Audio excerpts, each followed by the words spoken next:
हम भाई चंद्रशेखर जी के साथ हैं और भारत का हर बच्चा, हर गरीब दुखी मजदूर भाई की ताकत है, भाई की सिक्योरिटी है, भाई के साथ खड़ा है और अपनी जान, अपनी शरीर का एक बूंद का कतरा बहा देगा खून का जब तक भाई पर आना चाहिए। हम लोग सब भाई के साथ हैं, वो सिक्योरिटी दे ना दे पर पूरा संपूर्ण बहुजन समाज भारत भाई के साथ खड़ा है कदम से कदम मिला के। भाई चंद्रशेखर भाई लोगों के दिलों में और हर समाज की, दलित समाज की नहीं, दलितों की, पिछड़ों की, मुसलमानों की, आदिवासियों की, जितने भारत में गरीब मजदूर दुखी हैं, सबकी आवाज उठाने वाला आदमी संसद में पुलिस से लेकर किसानों की लेकर महिला पहलवानों की लेकर ऐसा कोई देश में नहीं जिसकी आवाज भाई चंद्रशेखर ने नहीं उठाई हो। नगीना के सांसद होने के बाद भी पूरे भारतवर्ष के कोने कोने की आवाज अपने दम से संसद में रख रहे हैं और समाज के लिए हक अधिकार की लड़ाई लड़ रहे हैं भाई। और भाई पे हमला करने का कारण यह है कि अकेला आदमी सबकी नींद उड़ा रहा है, सबके झुंझुनर रख रखा है पूरे भारतवर्ष में सबको, इसलिए हमला करने का कारण यही है दुश्मन गद्दारों का।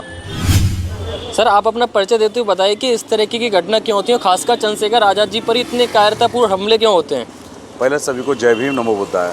ऐसा नहीं है कि चंद्रशेखर भाई पर हमला इसलिए होते हैं, मैं आपको बता दूं, क्योंकि देश में शुरू से ये रहा है कि जिसने गरीब दुखी मजदूर वंचितों की जो आवाज़ उठाई है या उनकी लड़ाई लड़ी है, उनके हक और अधिकार जमीन और जायदाद की, उनके पास हमेशा हमले या मारे गए काटे गए।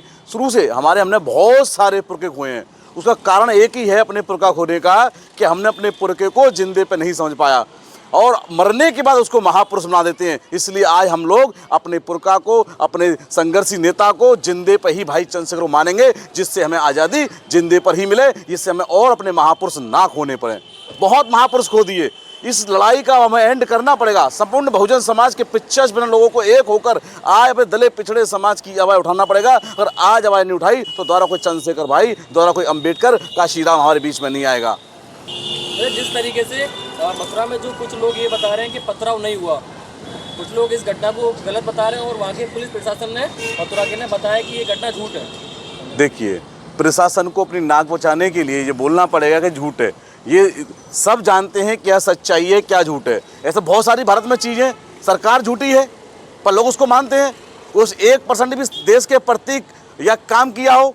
भाई पर हमला करने का कारण ये था कि ये भाई चंद्रशेखर भाई लोगों के दिलों में और हर समाज की, दलित समाज की नहीं, दलितों की, पिछड़ों की, मुसलमानों की, आदिवासियों की, जितने भारत में गरीब मजदूर दुखी हैं, सबकी आवाज़ उठाने वाला आदमी संसद में पुलिस से लेकर किसानों की लेकर महिला पहलवानों की लेकर ऐसा कोई देश में नहीं जिसकी आवाज़ भाई चंद्रशेखर ने नहीं उठाई हो। नगीना के सांसद होने के बाद भी पूरे भारतवर्ष के कोने कोने की आवाज़ अपने दम से संसद में रख रहे हैं और समाज के लिए हक अधिकार की लड़ाई लड़ रहे हैं भाई। और भाई पर हमला करने का कारण यह है कि अकेला आदमी सबकी नींद उड़ा रहा है, सबके झुंझुनर रख रखा है पूरे भारतवर्ष में सबको, इसलिए हमला करने का कारण यही है दुश्मन गद्दारों का। क्या लगता है उनकी सरकार की सुरक्षा बढ़ाएगी?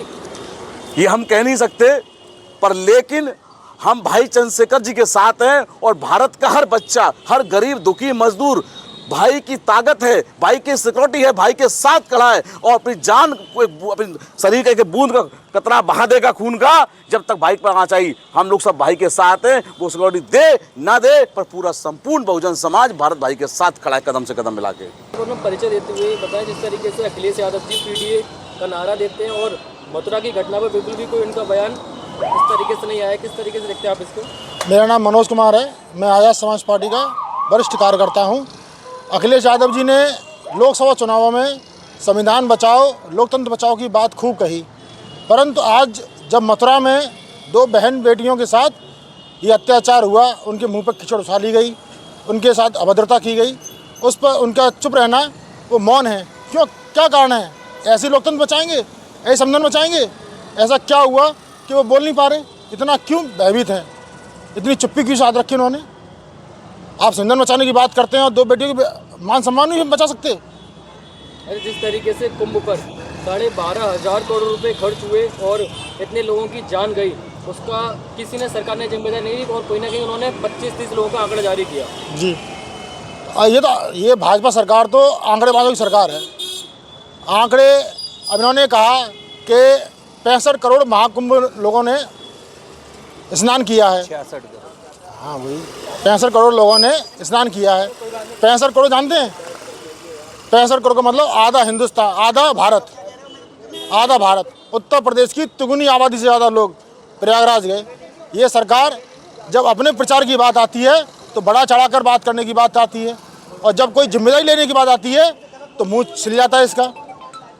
और जिस तरीके से बोलते हैं कुछ लोग कि जातिगत जनगणना कराई नहीं जा रही है और कुंभ के जो नहाने के आंकड़े तुरंत सरकार गिन रही है। हाँ, तो जातिगत आंकड़े तो छोड़ो, पशुओं की गणना हो रही है, पर जाति जनगणना नहीं हो रही, क्योंकि बात है हिस्सेदारी की। बात होगी जनगणना की, जाति जनगणना की, तो बात होगी हिस्सेदारी की। और दूसरी बात, अभी आप देखो राजस्थान पत्रिका की 21 तारीख की खबर है, 25 फरवरी की। उसमें ये बताया गया है कि कुंभ से लौटने वाले 70% से ज़्यादा लोग बीमार हो रहे हैं वहाँ से लौटने के बाद। और नेशनल पॉल्यूशन कंट्रोल बोर्ड और नेशनल ग्रीन ट्रिब्यूनल ने खुद कहा कि जो गंगा का पानी था वो मलयुक्त था।